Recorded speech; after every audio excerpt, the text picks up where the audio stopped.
all these wars in the Middle East is because of the influence of the parasite. It's not in American interest to have gone to war with Iraq. And the left, the anti-war left, God bless them for being anti-war, but they think it's a war for oil. I'm like, we already had the oil for food program. And if you look at the exports, imports of Iraqi oil before the war and after the war, it doesn't change. It's just, during the war, there's zero, but once, which hurts oil, by the way. But afterwards, the exports to the United States are the same as they ever were. No big increase. Nothing. Couldn't you argue that possibly it was just the trying to control that oil, not necessarily using it, taking it, but simply being able to control how and where it goes, the flow, what dollar it gets sold under?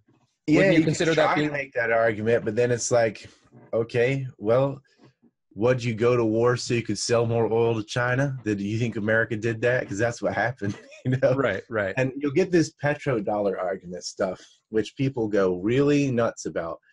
It doesn't matter. If all it's for convenience. People agreed to do the petrodollar because of hyperinflation after World War II. It wasn't good to base it on francs or crowns or ruples or whatever, because, a week later you could lose 10% just based on the mad inflation that they were getting because they lost cities and the rebuilding. So they pegged it to the dollar because it was the most stable and hardest to manipulate. And so they buy dollars and they have them on reserve, so they don't have to do 20 zillion different currency exchanges a day when they buy, billion-dollar purchases. That's all it is.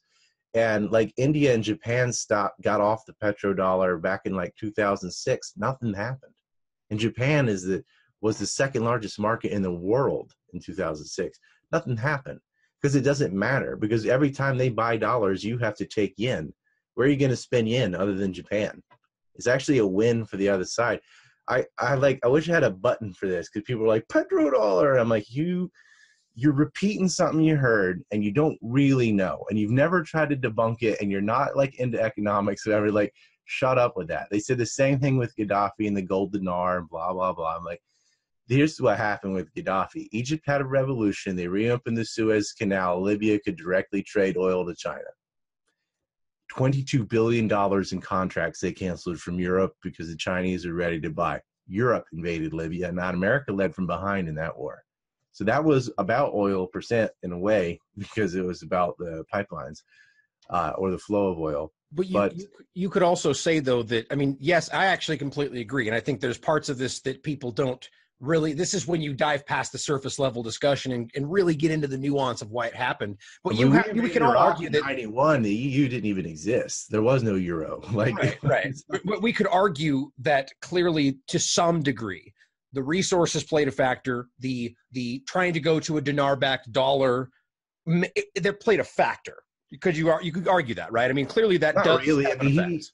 He'd been saying that forever. It happened right after the Egyptian Revolution. There was one lackey from a Hillary email or whatever that said that, but he was just repeating the rhetoric on the internet. Like, you look at the people that actually invaded it. Like, it would be great for Libya to have a gold-backed currency or whatever, as long as they're still selling their oil to Italy and France and stuff. But they weren't. They were going to go to the Chinese.